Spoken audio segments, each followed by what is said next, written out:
एकदम चुप, अब एकदम आवाज नहीं होनी चाहिए। नहीं अभी एक जा रहा है ना, तो फिर क्यों, एकदम शांति से बैठो।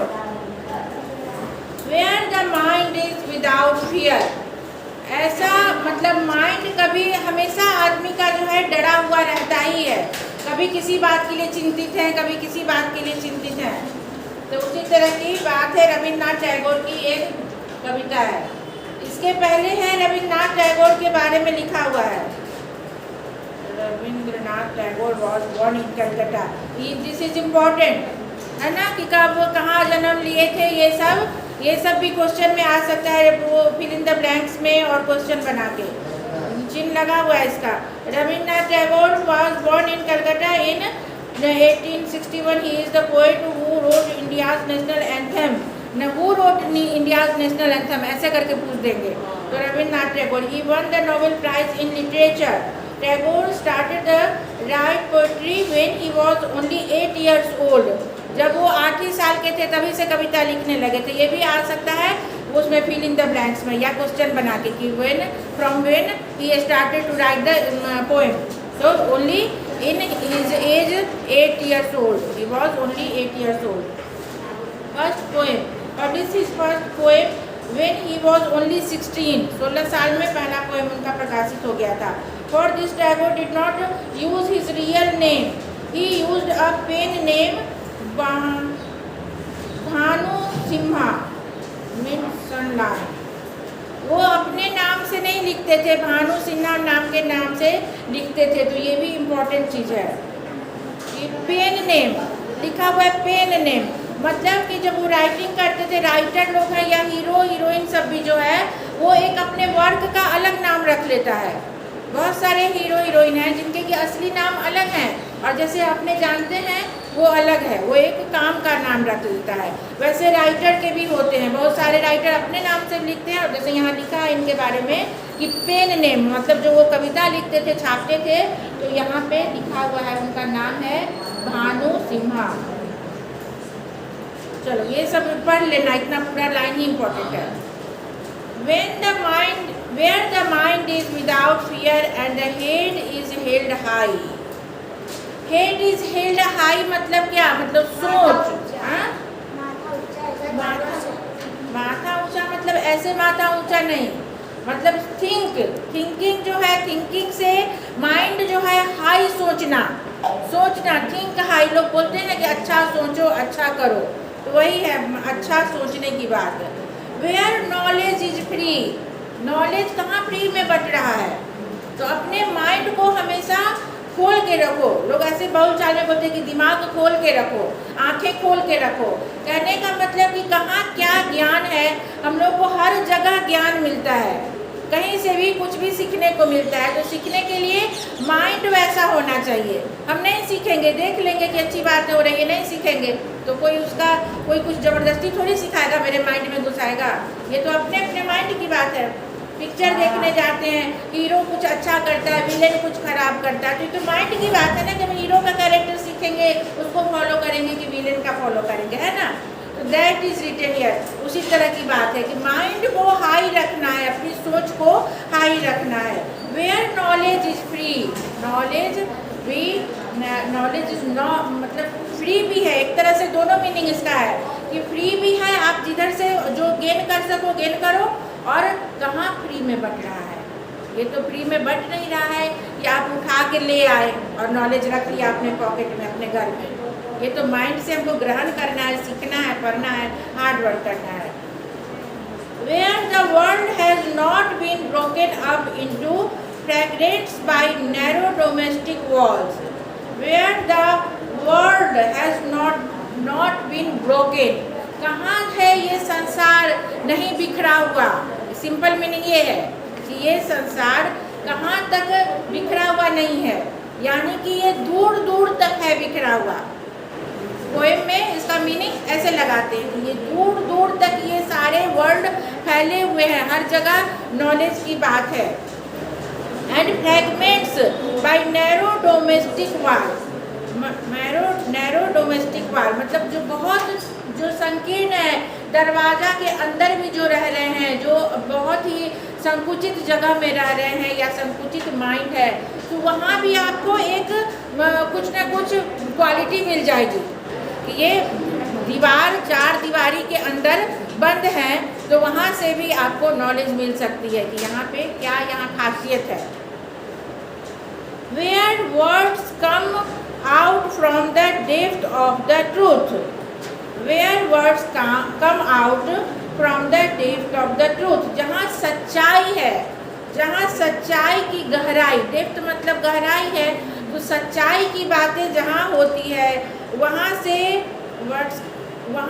वर्ड कम आउट, निकलते हैं वर्ड। जो सच बोलता है तो उनकी हमेशा विजय प्राप्त करते हैं। कैसे? वो लोग बोलते हैं कि सच बोलो तो विजय मिलता है, लोग जीतते हैं। तो कैसे जीतते हैं? वहाँ से उनकी गहराई, बात मत करो, वहाँ से गहराई से निकलती है बातें। Where tireless striving stretches. Tireless मतलब जिनके टायर नहीं है या हवा नहीं है मान लो, तो स्ट्राइविंग स्ट्रेचेज, वो अच्छा नहीं चलेगा। अगर टायरलेस है, गाड़ी है, मान लो गाड़ी की बात है, उसमें टायर नहीं है या हवा नहीं है, तो गाड़ी अच्छे से चलेगी नहीं, दौड़ेगी। तो stretches it's arms towards perfection, it's arms towards perfection, मतलब परफेक्शन इसमें नहीं रहेगा। ऐसे ही नॉलेज के बारे में है, जैसे यहाँ इसके उदाहरण दिए, इसी तरह अगर आप में परफेक्शन नहीं है, अगर आपका माइंड संतुलित नहीं है, आप गेन नहीं कर पा रहे हो, तो आप सही दिशा में नहीं चल पाओगे। Means life can not go in proper way, ऐसा। Where the clear stream of reason, where the clear stream of reason has not lost its way into the dreary desert sand of dead habit.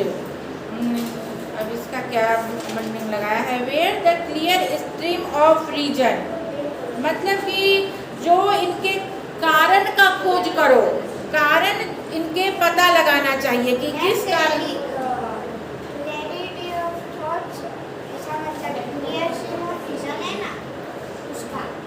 Digest से पढ़ रहे हो? अच्छा ठीक है, ला देखे क्या दिया है उसमें। डाइजेस्ट ले लो। हाँ देखो वही दिया ही है, यहाँ पे क्वेश्चन ही बना दिया है कि what do you words clear stream of reason, जो मैं बोल रही हूँ वही बना दिया है। देखो, the word clear stream of reason suggest that people should have clarity of thoughts. हाँ यही तो मैं समझा रही थी कि उनको क्लियरिटी ऑफ थॉट, जो वर्ड है वो याद कर लेना, इसे समझाने में तो मैं और डिटेल में समझा देती हूँ। तो क्लियरिटी ऑफ थॉट्स यही वर्ड दिया है कि आपके माइंड में जो सोच है उसकी क्लियरिटी होनी चाहिए। और where tireless stream of reason has not lost its way into the dreary desert sand of dead habit. Dreary desert sand of dead habit.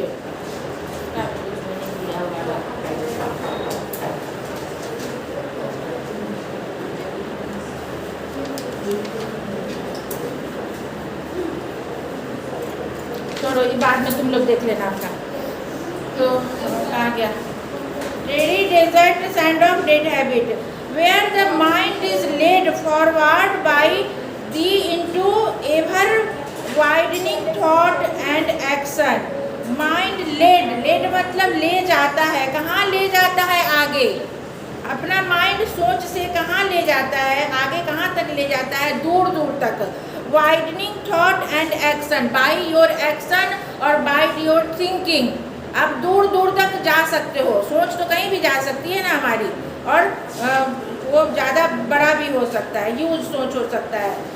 Into that heaven और ऑफ फ्रीडम, आप हेवन में भी जा सकते हो सोच से। कल्पना तो आप कुछ भी कर सकते हो, तो सोच जो है माइंड हमारा हेवन में भी जा सकता है। यहाँ से बैठे बैठे हम अमेरिका भी जा सकते हैं, यहीं की भी बात सोच सकते हैं। तो ऐसे माइंड जहाँ ले जाएगा वहाँ जा सकते हैं। Even widening thought and action into that heaven of freedom, हमें स्वतंत्र होने के लिए ऐसे वो स्वतंत्रता से पहले की रविन्द्रनाथ टैगोर की कृति है। इसीलिए my father let my country awake, मतलब बोल रहे हैं कि हमारे कंट्री को अब जागना चाहिए, लोगों को जागृत होना चाहिए कि हमारे कंट्री को आगे बढ़ाने के लिए, हेवन में ले जाने के लिए, इसको स्वर्गमय बनाने के लिए, ब्यूटीफुल बनाने के लिए। Fragments, piece broken off the detached from the complete portion. क्योंकि ये मैं पहले नहीं पढ़ाई थी ना बेटा फर्स्ट पार्ट का, तो इसीलिए थोड़ा थोड़ा मैं पढ़ा दे रही हूँ, बाकी इसमें से सारा रट लेना तुम लोग, टाइम भी बहुत कम है।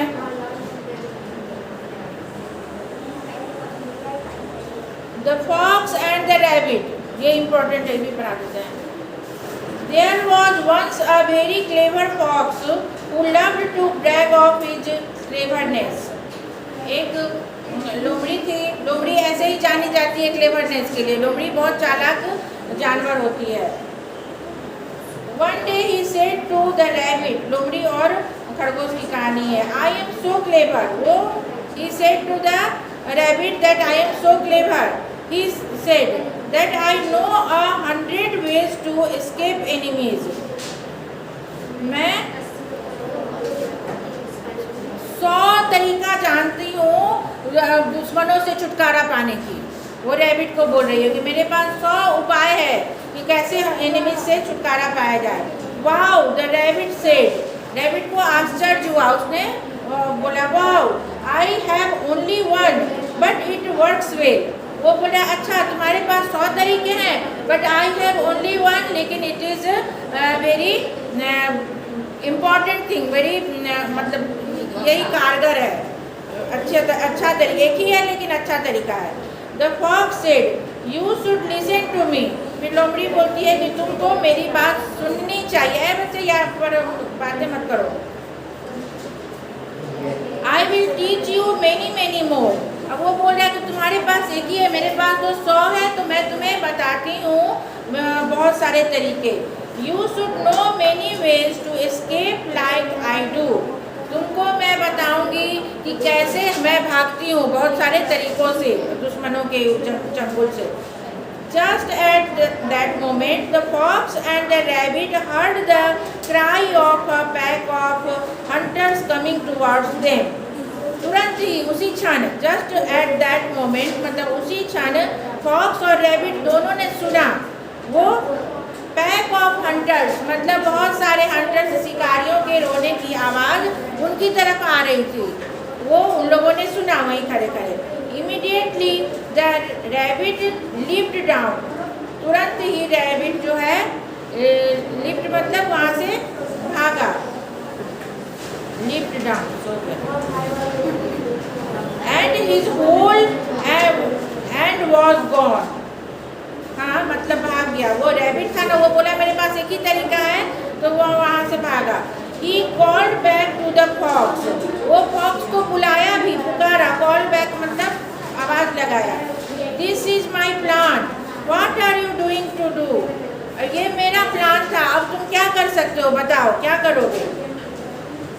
The fox thought first of one way, then another, वो फॉक्स अब सोचा कि फर्स्ट पहला तरीका लगाता हूँ, फिर दूसरा, then he thought of a better way, फिर उसके बाद तीसरा कि उससे अच्छा जो तरीका है वो लगाता हूँ। Then he considered another way and while he was thinking of all his clever choices, जब उसने सभी तरीके के बारे में सोचने लगा अपने चालाकी के, the Hunter spot him up and he was soon carried of, तब जब तक कि वो सोचता रहता कि ये तरीका लगाऊं, दूसरा लगाऊं कि तीसरा लगाऊं, तब तक तो हंटर के द्वारा वो पकड़ा गया और ही वॉज कैरिड ऑफ, मतलब ले जाया गया, दूर ले जाया गया। तो रैबिट की बात अच्छी हुई ना, वो बोला ना कि मेरे पास एक ही तरीका है लेकिन यही जो है अच्छा तरीका है और कारगर है, वो तुरंत भागा वहाँ से और ये सोच रहा है मेरे पास तो 100 तरीके हैं, अब ये पहला वाला यूज़ करूँ कि दूसरा वाला कि तीसरा वाला यूज़ करूँ, सोच ही रहा है। तब तक हंटर ने उसे पकड़ लिया और वो ले जाया गया। अरे कौन है दोनों?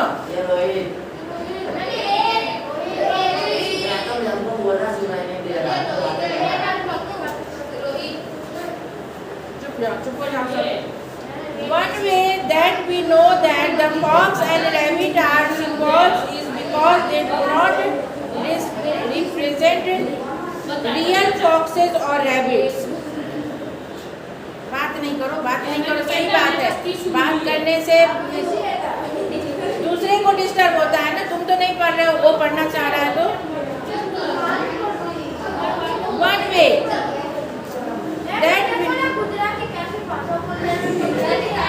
चुप रहो, कुछ नहीं बोलना है।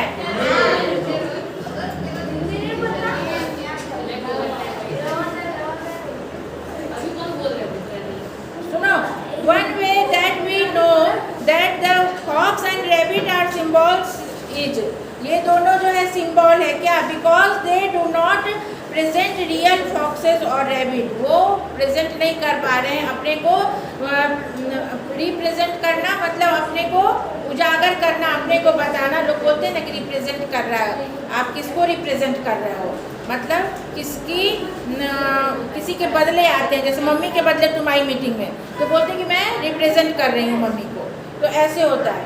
वो बोल रहा है कि रिप्रेजेंट रियल फॉक्सेस और रैबिट, वो लोग सही रियल फॉक्स और रैबिट को रिप्रेजेंट नहीं कर रहे थे। When something is not symbolic, जबकि ये कोई सिंबॉलिक नहीं था। When it only represents exactly what it is in real life and nothing else. Real life में मतलब वास्तव रूप में रियल लाइफ में क्या होने जा रहा है, ऐसा कुछ भी नहीं था। We say it has its literal meaning, literary and literature. We say it has its literal meaning. Literal का meaning literal, literary and literature are all related to the word of letters. अच्छा, all related to the word of letters for words. तीनों का meaning एक ही तरह का, जैसे letters एक ही type का है, एल भी है, ई भी है, टी भी है। The literal meaning of the word is it's exact, यही दिया है, ये इम्पोर्टेंट लाइन है। Literal meaning of the word is it's exact factual meaning, ये बड़ा लिटरल व्यक्ति है, बोलते हैं लिटरल चीज है, मतलब ये एग्जैक्ट है। और हाँ, for example if your example भी दिया है। For example if your friend says I am dead tired, मतलब मैं बहुत थका हुआ हूँ। डेड टायर्ड मतलब एक्सट्रीमली टायर्ड, एकदम अब हम उठ नहीं सकते, इतना थक गए हैं। You know that your friend is not literally dead, मतलब डेड टायर्ड बोला तो आप जान रहे हो कि फ्रेंड डेड नहीं है, लेकिन वो ऐसा थका हुआ है, सोया हुआ है कि उसको हिम्मत नहीं है, अब नहीं उठ सकता है। Because he is alive and talking to you, वो जिंदा है और आपसे टॉकिंग टू यू, आपसे बातें कर रहा है। तो मरा तो नहीं है, लेकिन बहुत वो, तो इसके लिए वर्ड है डेड टायर्ड। ये अत्यंत थक जाने पे ये यूज़ कर सकते हैं। ही इज एक एग्जैगरेटिंग बड़ा वर्ड है, मतलब उसी लिए बहुत थका हुआ के लिए। He is not using the literal meaning of the word dead, मतलब he is not using the literal meaning of word dead, मतलब मरा हुआ नहीं कर रहा है। यहाँ पे किया ना एग्जैगरेटिंग, मतलब डेड वर्ड नहीं यूज करके एग्जैगरेटिंग यूज किया। We know that the fox and the rabbit story is not literally about foxes and rabbit. Real foxes and rabbits do not have conversation about cleverness. क्या तुमको problem है? जाओ। जो real fox और rabbit है उसमें cleverness का conversation नहीं है। एटलीस्ट कम से कम they don't have such conversation in English, उन लोगों को इस तरह की कन्वर्सेशन नहीं है उन लोगों में, जो रियल फॉक्स और रैबिट है।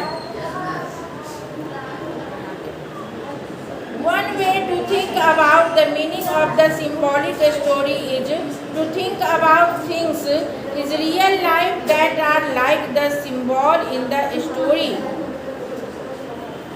सिंबॉलिक स्टोरी इसको बोल रहा है।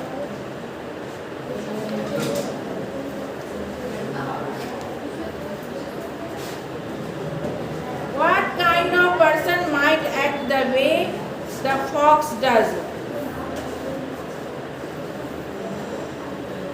किस तरह के व्यक्ति ऐसा एक्ट करे जो फॉक्स ने यूज किया। What kind of person or characteristics of person might be rabbit represents?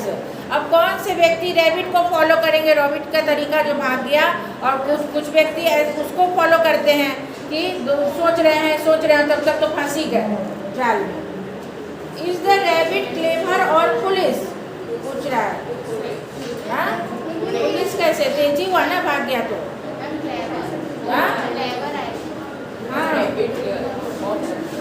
Fox तो क्लेवर है, पर यहाँ पे कैसे दिया है, वो तो भाग गया था। देखती हूँ आगे तक। इज ही ब्रेव और कवर्डली इन रियल लाइफ?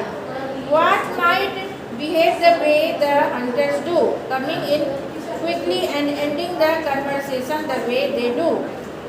अरे तो रैबिट तो भाग गया ना जल्दी से, तो वही क्लेवर हो गया ना। ये क्वेश्चन होगा उसमें।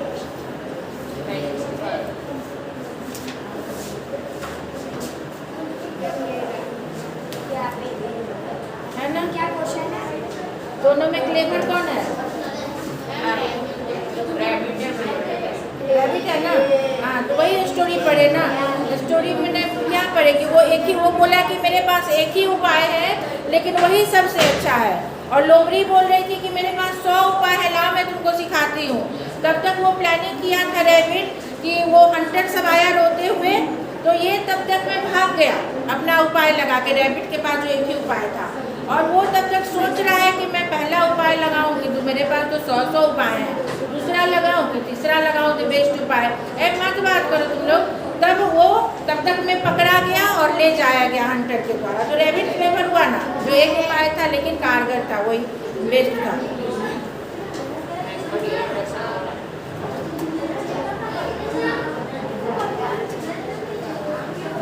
चक्कर आ रहा है, पानी पी लो थोड़ा।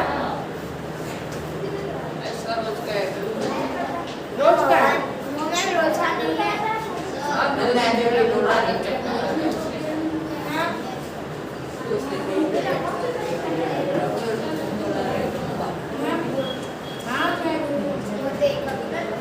अभी गया है, वो आया नहीं ना।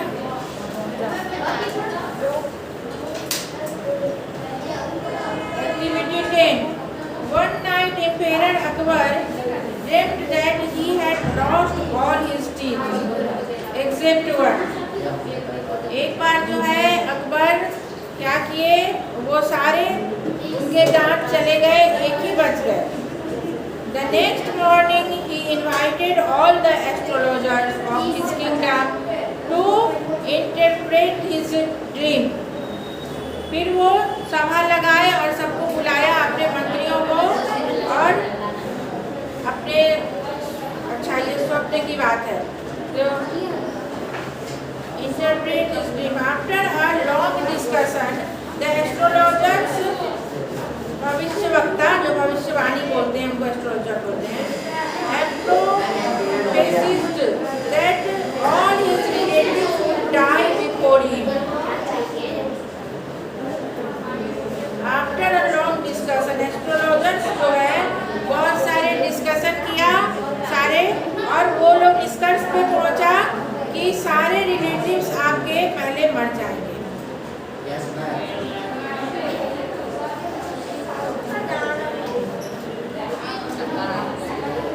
Emperor Akbar was very upset by this interpretation and so sent away all the astrologers without any reward.